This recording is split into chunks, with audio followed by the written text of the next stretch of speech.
makes sense that they don't, just because they've watched some really crazy crap go down.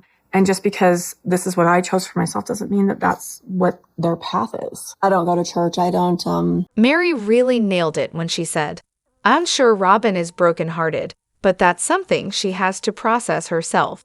I mean, I was honestly proud of her for that moment. It's rare we see Meri standing firm instead of immediately rushing to comfort Cody and Robyn every time they're upset. Robyn was practically begging for Meri to dive into her sad little world, but Meri, you could practically see the look on her face, like, seriously, can you just go away so I can leave too? And then, of course, Cody comes in demanding comfort as well. The entitlement is just wild. These two are like emotional black holes, draining everyone around them. It's exhausting to watch, so I can't even imagine how exhausting it must be to live it. And I get it, people have their own opinions on who's better or worse in this whole situation, but honestly, watching these 19 seasons, I've seen everyone evolve in both positive and negative ways. I think the main takeaway is that we're all flawed. We all have moments where we're at our best and our worst. But seriously, Cody and Robyn, they demand so much and give absolutely nothing in return. They are like emotional leeches. It's no wonder the others just want to get as far away as possible. Meri actually touched on this in an interview after the episode aired. She mentioned that she wasn't going to let herself be guilted into staying around anymore. Robyn hasn't even bothered to reach out since Meri moved, and Meri's now wondering if she was manipulated the whole time. Honestly, I fully believe Robyn was just playing the friend card to get close to both Cody and Meri. She had an agenda from the start. And let's not forget the catfishing incident. I'm convinced Robyn had a hand in that whole mess too. Robyn was all talk, no action. During coronavirus, she couldn't even let Meri come over. Meri was living alone, and remember, she was the one who divorced Cody for the sake of Robyn's kids. But now, Cody and Robyn seem to have completely forgotten about that. So yeah, Robyn can take her junk journal and shove it right where it belongs. We've got so much to dive into today, so let's not waste any time. Let's jump straight into it. Hey everyone, what's up? It's Elena here, and welcome back to my channel Reality Nexus X. Cody's fear of poverty is truly something to behold, especially when you compare it to Robyn's mild Etsy shopping problem, where she's dropping $60,000 on dolls like it's pocket change. Can you imagine if Christine had spent $30 on anything? Cody would have lost his mind and called her a terrible sister wife for the rest of time. But with Robyn, she gets a free pass, always. It's like the rules just don't apply to her. Then there's my Kelty, of course, backing Robyn's Etsy addiction because, apparently, there's some personal meaning behind every overpriced doll purchase. Sure, my Kelty, whatever helps you sleep at night. You just know Robyn has some special way of convincing Cody to let her spend thousands on this nonsense. But let's be real, if it was any of the other wives, Cody would have shut that down faster than you could say financial irresponsibility. There's no way he would have allowed this kind of spending spree before the show or after. But Robyn, she's the one exception. She's always been the golden child. And the audacity of Cody thinking he could fund 18 college tuitions, starter cars, houses, and all their other luxurious needs from their reality TV money alone. Yeah, that was never going to work. With the OG3 gone, the family pot is getting smaller by the day, and Cody and Robyn are just picking at the scraps. That new house they bought, let's be honest, it wasn't for comfort. It was an asset for when things inevitably start falling apart. And of course, when Cody complains, Robyn just bats her eyelashes, treats him like her favorite customer, and goes back to shopping. Typical. My Kelty's support of Robyn's draining of resources is no surprise. It's my Kelty after all. But as of now, the damage is mostly being done to Robyn's own kids and Cody. Fine, let them have their little world where they're the only ones left to suffer. But when they were all together and Cody and Robyn were sucking the life out of the family finances, that's where I draw the line. They were literally stealing from the OG3 and the kids just to fund their lavish lifestyle. Cody didn't care that Savannah was living in an RV, while Robyn and her overcooked chicken tenders were living in a massive house. Not that the house was any great prize. Honestly, they trashed it beyond recognition, and the decor was a nightmare. Let Robyn run wild with her shopping sprees now, because once the show is over, it's all going to come crashing down. Karma's got her number, and it's going to be ugly when it does. So let's talk about Coyote Pass. The logical thing would be to split it 3 ways, between Meri, Robyn, and Janelle. Cody, he shouldn't get his own share. I mean, come on, it's not just a fair split, it's about equity. Robyn's kids would benefit the most from Cody's portion, and honestly, that just seems wrong. Each of the 3 moms should have equal access, and Cody, as the father to all the kids, should see his share divided among the 3 moms, so they can share it with their children. Because newsflash, Cody's biological kids with Robyn don't need all of it, especially when Leon and Janelle's kids are left in the dust. And seriously, the idea that Cody ever got his own separate split of the family money? That was wild to me. Like, what's the logic there? The moms' shares are for them and their kids, right? But Cody's share, is it for him and all the kids? Did he have his own house to maintain? No. So why does he get an extra slice of the pie? I'm not saying he should get nothing, but seriously, equal shares? When you look at that family dynamic, it's just not remotely fair. It's been so obvious to me for a while now. The inequality is in your face. And on top of that, Christine should definitely get her portion back. I mean, her share of the show money was used to buy Coyote Pass in the first place. Seems pretty simple, right? Okay, let's break down this whole college situation, because honestly, I was shocked during my rewatch. Janelle, of all people, suggested that Aspen stay home and commute, so Leon could attend the more expensive school. Did anyone else catch that? I completely missed it the first few times, but it hit me like a ton of bricks this time around.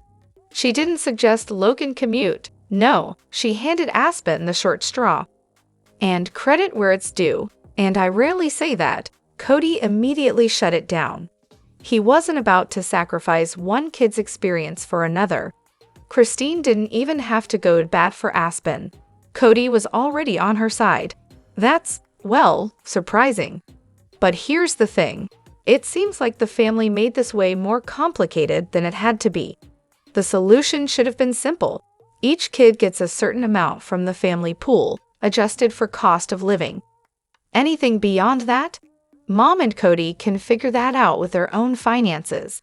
But no, somehow, Meri ends up giving nothing for Leon's education. And I don't know about you, but that just seems wild to me. I mean, I like Janelle, I really do, but let's not pretend she doesn't have some moments where she's, well, less than kind. Like when she suggested they go boating with Cody's friend Ken, the guy who publicly said Cody should divorce 3 of his wives. Janelle knew that would hurt Christine. She knew it, and yet, she still went along with it. Talk about setting the stage for some serious drama. And the way Christine was gaslit by Cody and the others, absolutely brutal. Here's the thing. Every single adult in this family has been selfish, manipulative, and, at times, downright cruel. Every single one. Sure, it's a high-stakes game of who gets the resources and attention, but that doesn't excuse some of the behavior. Let's be real, they're all garbage people at times, and no one can convince me otherwise. Now, I know I'm a Janelle fan, but the way people act like she's some kind of logical saint is odd. It's like she has this unshakable power over Cody. She's the original Cody whisperer with that unbothered intellectual vibe, and let's be honest, she uses it. She's the reason Cody pulled that stunt with Meri during the whole CP mess. Janelle didn't want Meri around the pond, so she fed Cody some lines and he ran with it. And of course, Janelle conveniently wanted more land for her greenhouses, so she made sure to pull some strings to take from Christine. And don't even get me started on this, I didn't know anything about money routine. Seriously, this is the same woman who was the family's financial genius for years and now claims she was just doing the taxes. Come on. She's been in charge of the family's money for a decade, and suddenly she's playing the I didn't know card? Not buying it. Cody wasn't completely wrong when he called Janelle the Teflon Queen. She's managed to stay spotless while everyone else gets the blame. And while everyone loves to bash Meri for her early marriage issues, no one ever talks about Janelle's shady moments. Like when her former sister-in-law secretly dated her husband behind her back. Big no-no in their culture, by the way. And don't forget the drama with the wedding dates, where the sister-in-law had to be basically bullied by her own mom into choosing a different day. Oh, and Janelle's own kids? She'd go out to the movies while someone else was raising them or allegedly feeding them. Or, better yet, she wouldn't clean the common kitchen until the next morning, leaving someone else to clean up the mess she left behind. It's all a little too much for me. Everyone in this family has some explaining to do. The ever-painful sister-wife saga. Let's break it down. So they lived in Vegas for 7 years, right? But only 5 of those years were spent in the cul-de-sac. You know, the one that's essentially a mini community for the Browns. Watching it all unfold in season 13 is rough because you already know the disaster coming down the line. The adults are so quick to cave to Cody and Robyn's ridiculous plan, and it's clear that the kids, especially Isabel, are the only ones with any sense. She's constantly reminding everyone that they just finished all the work on the houses, which is a pretty grown-up thing to say. You wouldn't expect that kind of logic from a kid, but here we are. It's painfully obvious now that Robyn had some ulterior motives. She clearly wanted the move to be close to Dayton, and let's be real, she practically made Cody swear they wouldn't move again after this. She keeps talking about forcing him to stay put, as if it's some kind of ultimatum. Meanwhile, the other wives, they're just exhausted. They know it's happening, even if they all think it's a terrible idea. They've lived through enough of Cody's antics to know that dissent is futile. So Janelle and Christine tie themselves into knots trying to stay upbeat about the whole thing. And even though I'm not usually a Meri fan, she's the only one who stands firm in not wanting to move. But of course, she's just going along with the majority. The kicker is, they could have built so much more equity in those houses. They'd already sunk 5 years into the cul-de-sac, and now they're about to throw it all away. It's honestly wild when you think about it. Don't get me wrong, Christine was all about defending her family and proudly listing off its benefits. But let's be real, she was basically trying to convince herself. Sure, she was the fun wife on the surface, but the constant fighting with Cody. Yeah, that was pretty much a ticking time bomb. And what were those fights about? Not laundry or whose turn it was to clean the bathroom. No, these were deep, foundational issues that go straight to the heart of a relationship. She felt unheard, unloved, and was always putting her own needs at the bottom of the list for everyone else. There's this video on YouTube about her time on Sister Wives, and you can see that it was never about trivial stuff. The arguments were about real, core issues. So yeah, it was only a matter of time before it ended. When Christine finally dropped the bomb and told the other wives about the split, Janelle was the only one who didn't seem surprised. She basically called it. Now Meri, she seemed to hit the emotional wall first, but honestly, I don't think she would have left. Not unless Christine did first. Meri wasn't exactly the let it all out type like Christine. Instead, she just turned into a moody, hard to deal with version of herself, all while holding onto her emotions like they were some precious secret. And instead of speaking up about Cody's behavior, she either defended him or kept quiet. Christine? She wasn't having any of that. Meri was fine with staying in her miserable little bubble, but Christine? Yeah, she wasn't about to end up like that. Cody, always the picture of support and empathy, said no one ever. So there I was, catching up on all 19 seasons of Sister Wives. It took me about a month, no big deal, just a casual binge. And I stumbled upon a scene that no one's really talked about in this subreddit. Maybe it's because it's just too juicy to dissect. You know the one. The adults sit down at Koya Pass, and Christine is nervously floating the idea of moving back to Utah, all because of some new laws. What's interesting isn't the idea itself, but Cody's absolutely gleeful reaction leading up to it. Cody, the king of emotional support, gets Christine all psyched up, leading her to believe he's somewhat on board with her suggestion. But behind her back, oh, he's literally salivating at the thought of her taking the heat for it. He's practically bouncing on the couch, just waiting for the train wreck of a conversation that's about to unfold. You'd think he was setting up a surprise party, except the surprise is Christine's emotional demise. Let's be real here, he was probably on board initially, until Robyn crushed his little dream, and then he turned into the world's most distasteful spectator. His excitement to watch her fail is downright gross. It's like he set her up to fail without any backup. No support, no reassurance. I mean, talk about abandonment issues. If I were Christine, I would have been done at that moment. Who needs enemies when you've got Cody playing the role of both husband and antagonist? And let's not kid ourselves, Cody never thought anyone was actually going to leave him. The whole happy, functional family facade was the bread and butter of their show, and that fake story of togetherness was what kept the TLC paycheck rolling in. He never saw Christine's unhappiness coming.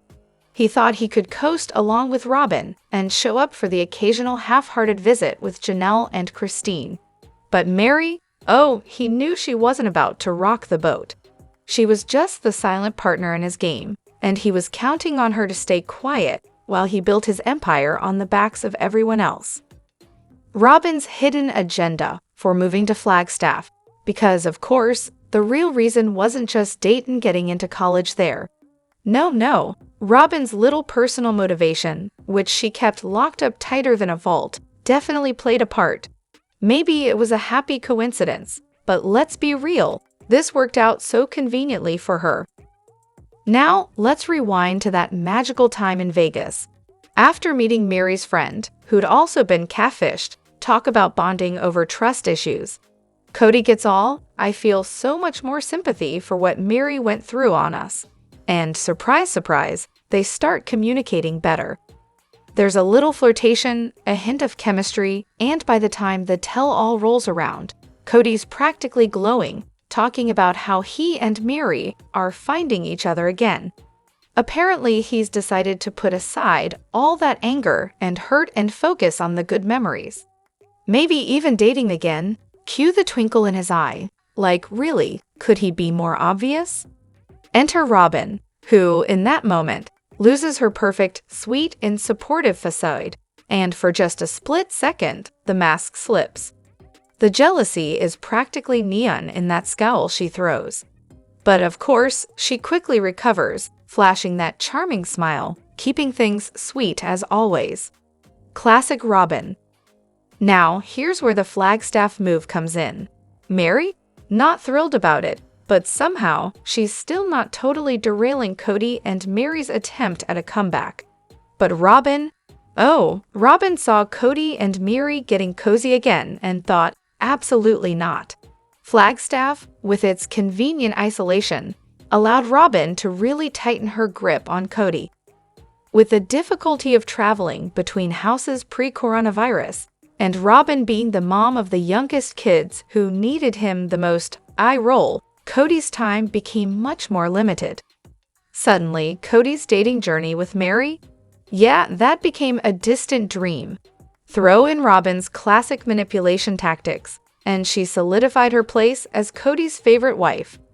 Just saying, it doesn't look like such a coincidence after all. Could Robyn redeem herself?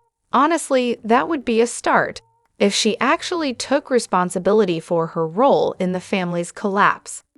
She could own the fact that she and Cody had all the money, while everyone else was left to fend for themselves. She could thank Janelle for rescuing her 401 to cover the debt from her marriage. Oh, and an apology to Meri for disappearing on her would be a nice touch, too. Maybe she could acknowledge that both Meri and Janelle gave up the profits from their Vegas houses to fund her McMansion. Funny how, if the McMansion was supposed to be a family asset, no one saw a dime when it was sold. Sure, she could say all of that, but who's kidding who? It wouldn't matter unless her actions actually changed. But it's far too late for that. What good would it do now when there's no one left to pull this kind of thing on? So yeah, I'd say she's pretty much irredeemable at this point. The truth is, she'd need to have self-reflection and a shred of empathy to turn things around. And from what I've seen, those are definitely not in her skill set. She's been the victim in every chapter of her life story. Victim of her first marriage, victim of the OG Brown family, and now, apparently, a victim of Cody's cruelty. She's never once been able to see things from anyone else's perspective. After being a psych nurse for over 20 years, her behavior, lack of accountability, manipulations, and the whole victim complex just scream borderline personality disorder to me. I'm not armchair diagnosing, just calling it like I see it. Let me know what you think in the comments. Don't forget to hit that like button and subscribe to my channel. I'll see you in the next video. Take care and much love to you all.